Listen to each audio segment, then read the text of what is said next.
নে বল কর নন্টে। এইবারেতে নির্ঘাত বোল্ড করব।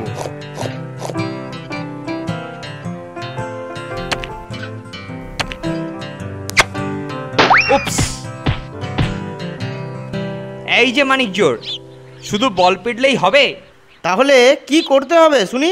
শোন, বালক ভোজনের জন্য স্যারের কাছ থেকে চাঁদা নিয়ে নিয়েছি। তোরা গাবলুদার কাছে গিয়ে জেনে নে বাকি কাজকর্ম কিরকম এগোচ্ছে। ঠিক বলেছো কেলটুদা, আমরা এক্ষুনি যাচ্ছি।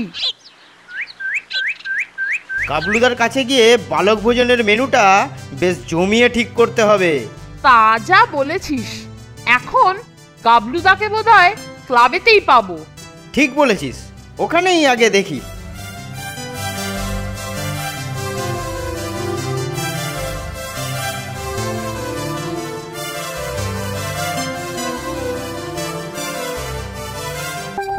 আরে এই যে গাবলুদা, তোমাকেই তো খুঁজছি। বালক ভোজন তো এসেই গেল, তা কালেকশন কিরকম হচ্ছে? বালক ভোজনের জন্য পাড়ার সবাই অর্থ সাহায্য করেছেন, এক গোসাই বাবাজি ছাড়া। কিন্তু গোসাই বাবাজি দিল না কেন গাবলুদা? কি বললে? বললে ভূত ভোজন করিয়ে অর্থনাশ করে কোনো লাভ নেই, বরঞ্চ সুদে খাটালে 2 পয়সা আসবে। বলো কি গাবলুদা, ওই সুদখোর কঞ্জুস ভণ্ডটা তোমাকে এই সব কথা বললে? একটা সৎ কাজের জন্য 5টা টাকা পর্যন্ত দিতে পারলো না? না দিলে তো আর কি করা যাবে বল, ও ছেড়ে দে। ঠিক আছে, তুমি ওটা আমাদের ওপর ছেড়ে দাও। নন্টে ফোনটে, নন্টে ফোনটে। নন্টে, এই তালে প্যাকেটটাকে চটপট বের করে দে, কাজটা সেরে ফেলি। এই নে।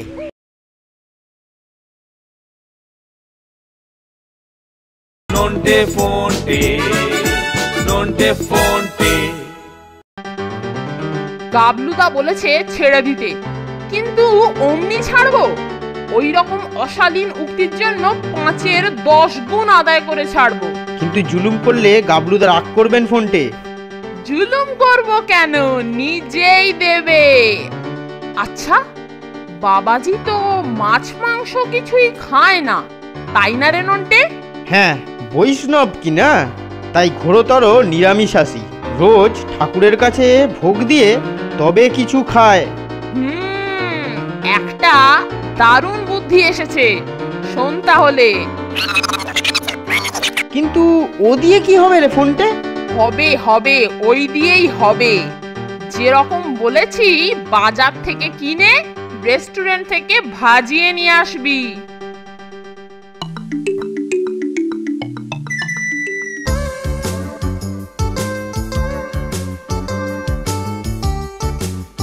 ফোনটে, তোর জিনিসপত্র সব নিয়ে এসেছি। সব ঠিকঠাক এনেছিস তো? হ্যাঁ রে হ্যাঁ, সব ঠিকঠাক আছে, কোনো চিন্তা নেই। চল এইবার, দুপুর হয়ে এসেছে, গোসাইজির খাওয়ার সময় হয়েছে।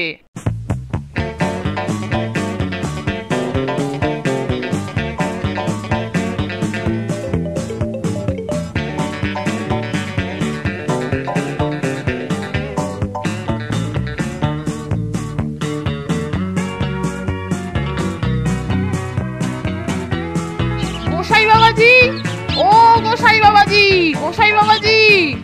রাধে কৃষ্ণ, রাধে কৃষ্ণ। তো বাবাজিদের তো বলেই দিয়েছি, অর্থ দিয়ে অনর্থ করতে পারবো না। রাধে কৃষ্ণ, রাধে কৃষ্ণ, কৃষ্ণ। আগে আমরা তো ওইসব অপকর্ম করতে আসিনি প্রভু, আমরা তো আপনার প্রসাদ পেতে এসেছি।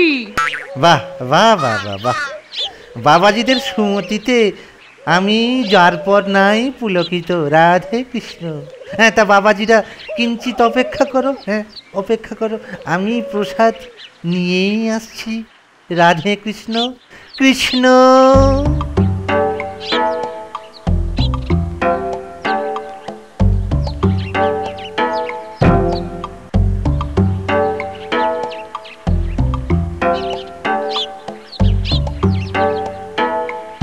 নন্টে, এই তালে প্যাকেটটাকে চটপট বের করে দে, কাজটা সেরে ফেলি।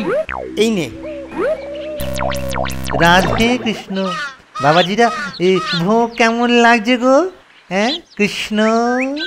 কুচো চিংড়ি সহযোগে ভোগটা অতুলনীয় খোলতাই হয়েছে প্রভু।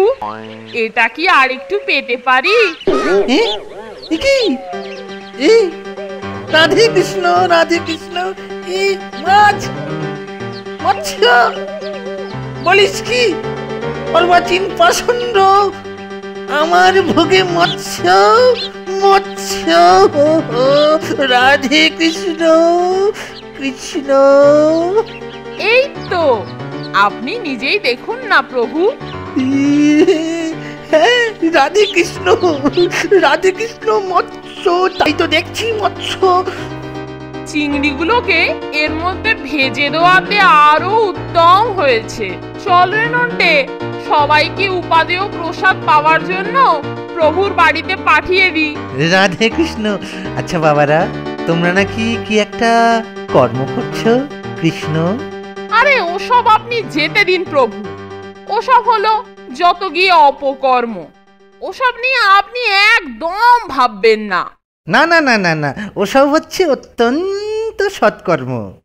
বালকের মধ্যেই তো কৃষ্ণ। হ্যাঁ এই নাও, এই নাও 100 টাকা। না না না না না, ঘুষ না, ঘুষ না, আমি তোমাদের ঘুষ দিচ্ছি না।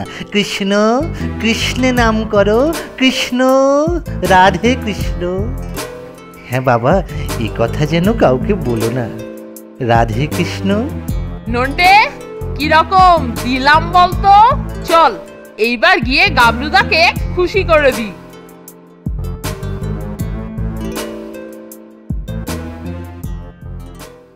এই নাও গাবলুদা, বালক ভোজন উপলক্ষে গোসাইজির তরফে 100 টাকা। সে কি রে, তোরা তো ম্যাজিক জানিস দেখছি। আরে ম্যাজিক ফ্যাজিক কিছু নয়, শুধু একটু বুদ্ধির কেরামতি। কি বলিস নন্টে?